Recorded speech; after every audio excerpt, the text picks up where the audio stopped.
Sekian perkenalan singkat dari saya. Saya akan mereview buku berjudul Esensial Konsep Sosiologi oleh Anthony Giddens dan Philip Sutton. Tema 1. Berpikir sosiologis.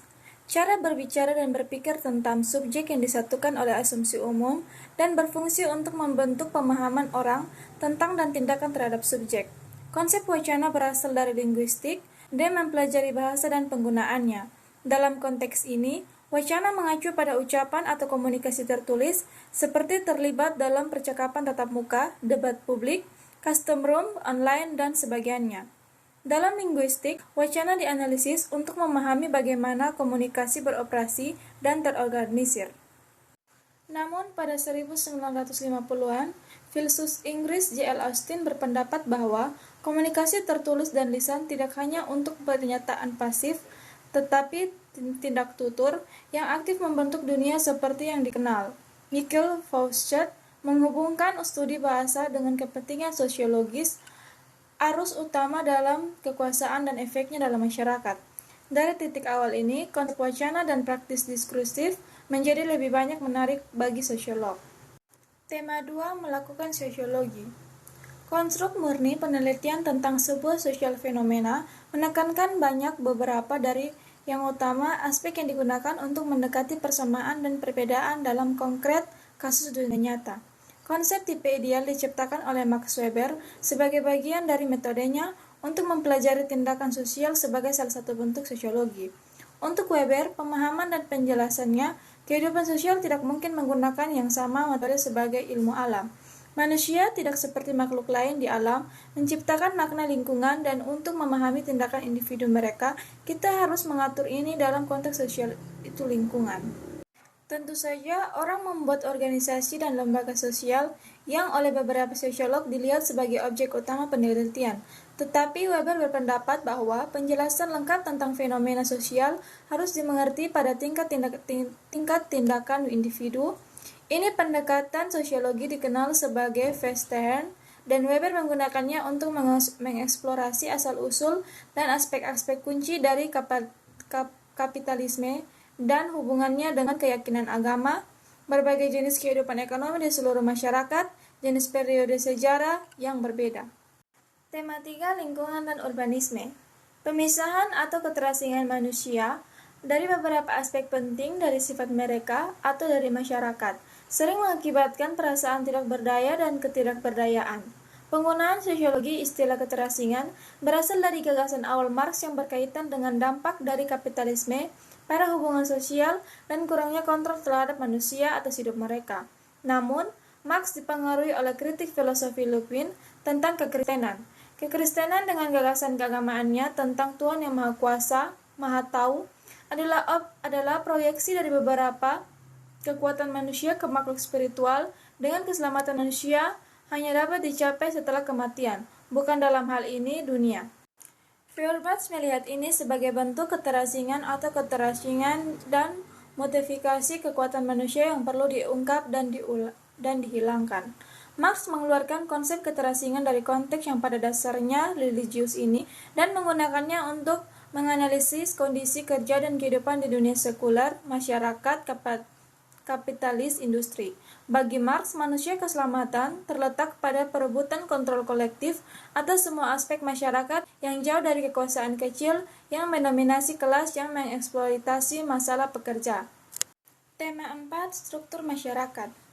Jenis organisasi berdasarkan aturan tertulis, kontrak, dan hierarki posisi yang diadopsi secara luas dalam masyarakat industri modern. Kata birokrasi diciptakan pada tahun 1745 sebagai kombinasi dari brio, Prancis, kantor atau tulisan meja, dan bahasa Yunani kratos atau memerintah. Dan dengan demikian berarti aturan pejabat. Ini pertama kali digunakan untuk menggambarkan pejabat pemerintah, tetapi kemudian diperluas untuk menerima sebuah organisasi besar. Dari awal birokrasi mengambil nada negatif dan ada banyak karya fiksi yang mengkritik kekuasaan birokrasi seperti Franz novel Casca de Real dengan penggambaran mimpi buruknya dari pejabat yang impersonal dan tidak dapat dipahami. Ini pandangan negatif terus berlanjut dalam budaya populer dengan birokrasi dilihat sebagai mengikat orang dalam pita merah dan juga menjadi tidak efisien dan boros. Studi sosiologis birokrasi telah didominasi oleh ide Max Weber yang menciptakan birokrasi atau tipe ideal klasik yang telah membentuk dasar untuk banyak penelitian. Berbeda dengan pandangan sebelumnya yang melihat birokrasi sebagai tidak efisien, Weber berpendapat bahwa kenyataannya birokrasi modern pada akhirnya begitu tersebar luas karena itu adalah bentuk yang paling efisien dari organisasi belum dirancang. Namun dia juga mengenali bahwa bentuk-bentuk didominasi birokrasi cenderung melumpuhkan kreativitas dan memadakan perusahaan, menghasilkan banyak hasil yang tidak rasional dan bertentangan dengan prinsip demokrasi. Tema 5, peluang hidup yang tidak sama. Posisi ekonomi relatif dari kelompok-kelompok sosial yang besar didefinisikan dalam kaitannya dengan pekerjaan, kepemilikan properti, dan kekayaan atau pilihan gaya hidup. Sosiolog telah lama tidak setuju atas kelas sosial sejak teori dan pendekatan yang agak berbeda dari Marx dan Weber. Bagi Marx, kelas adalah sekelompok orang yang berdiri dalam hubungan yang sama dengan alat-alat produksi. Terus terang, mereka adalah pemilik atau bukan pemilik, dan kelas sistem karena itu mencakup sebagian besar sejarah manusia. Di dalam masyarakat, pra-industri dua kelas utama adalah pemilik tanah, bangsawan atau pemilik budak, dan mereka yang mengerjakan tanah, hamba, budak, dan orang bebas, kaum tani. Tetapi dalam masyarakat kapitalis, pabrik, kantor, mesin, dan modal dibutuhkan untuk membelinya telah menjadi lebih penting daripada tanah.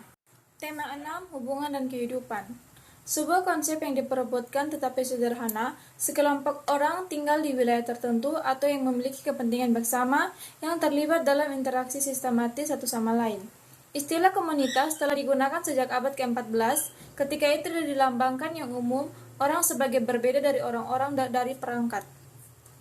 Dari abad ke-18, komunitas digunakan untuk menggambarkan orang-orang di distrik tertentu atau mereka yang telah berbagi kepentingan. Seperti dalam komunitas kepentingan, pada abad ke-19, itu menjadi semakin umum untuk melihat komunitas digunakan berbeda dengan masyarakat. Dengan komunitas, yang didefinisikan sebagai skala yang lebih kecil daripada masyarakat, yang lebih impersonal dan berskala besar.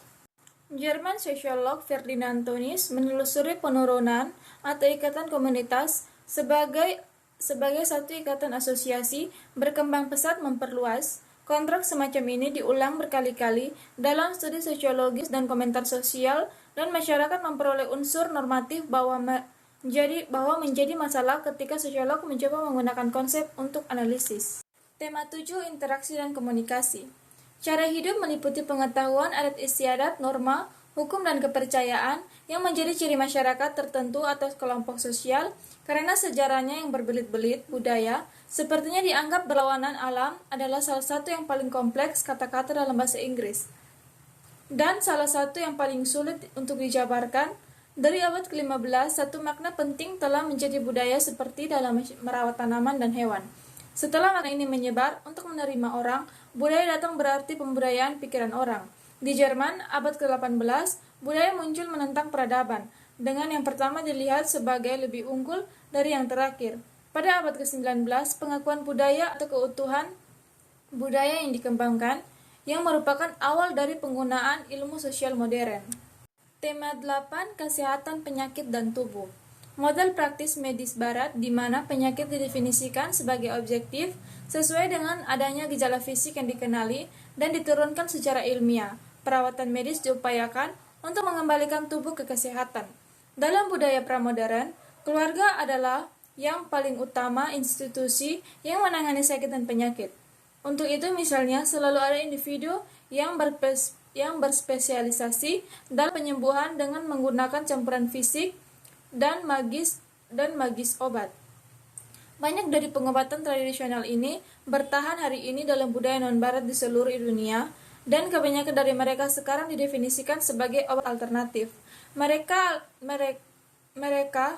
karena itu lebih dari 200 tahun ide-ide barat tentang obat-obatan telah dominan, seperti yang diungkapkan dalam model biomedis dari kesehatan. Biomedis naik ke dominasi bersama dengan metode ilmiah modern yang mendasarinya penerapan sains untuk diagnosis dan penyembuhan medis adalah fitur utama dari perkembangan modern sistem kesehatan. Tema 9, kejahatan dan sosial kontrol. Perasaan cemas dan takut yang parah akibat dari pengalaman kurangnya norma-norma sosial yang efektif seringkali diproduksi selama periode perubahan sosial yang cepat. Perubahan sosial di era modernitas begitu pesat sehingga sering menimbulkan masalah sosial utama seperti tradisional gaya hidup, moral, keyakinan agama, dan rutinitas sehari-hari terganggu, kadang-kadang tanpa diganti. Durkheim menghubungkan kondisi yang meresahkan ini dengan anomie perasaan tanpa tujuan, ketakutan dan keputusasaan ketika orang tidak lagi tahu bagaimana melanjutkan. Misalnya, aturan dan standar moral tradisional yang disediakan oleh agama yang terorganisir dirusak oleh industri awal perkembangan kapitalis membuat banyak orang merasakan itu kehidupan sehari-hari mereka kurang bermakna. Anomia adalah ketika tidak ada standar yang jelas untuk memandu perilaku tertentu bidang kehidupan sosial, yang dapat membuat orang bingung, cemas, dan tidak dapat berfungsi. Konsep umum ini digunakan oleh Robert Merton di AS, tetapi di proses dia mengubah maknanya untuk digunakan dalam empiris penelitian tentang kejahatan dan penyimpangan. Tema 10, sosiologi politik. Kekuasaan legitimasi yang dimiliki oleh satu orang atau kelompok atas yang lain. Sosiologi politik Max Weber adalah titik awal untuk sebagian besar studi tentang kekuasaan, politik, dan otoritas. Weber melihat kekuasaan sebagai kemampuan orang atau kelompok untuk mendapatkan cara mereka sendiri, bahkan melawan oposisi, tetapi orang dapat dikatakan berada di posisi otoritas saja ketika mereka dapat mengeluarkan perintah dan memiliki harapan yang masuk akal bahwa perintah itu akan menjadi dilakukan. Oleh karena itu, otoritas bertujuan pada kepercayaan di antara mereka yang menerima perintah bahwa orang yang memberi mereka adalah melakukannya secara sah. Artinya, posisi mereka diterima sebagai berwibawa. Kewenangan dapat dilihat dalam operasi dihubungkan oleh orang dewasa dan anak-anak dalam keluarga, di mana kepala rumah tangga membuat keputusan dalam organisasi, di mana manajer dipandang memiliki hak untuk memberi perintah, di dalam angkatan bersenjata, di mana sistem pangkat yang ketat dan otoritas ada, dan dalam politik, di mana pemerintah memperkenalkan hukum yang mereka harapkan untuk dipatuhi. Sekian dan terima kasih.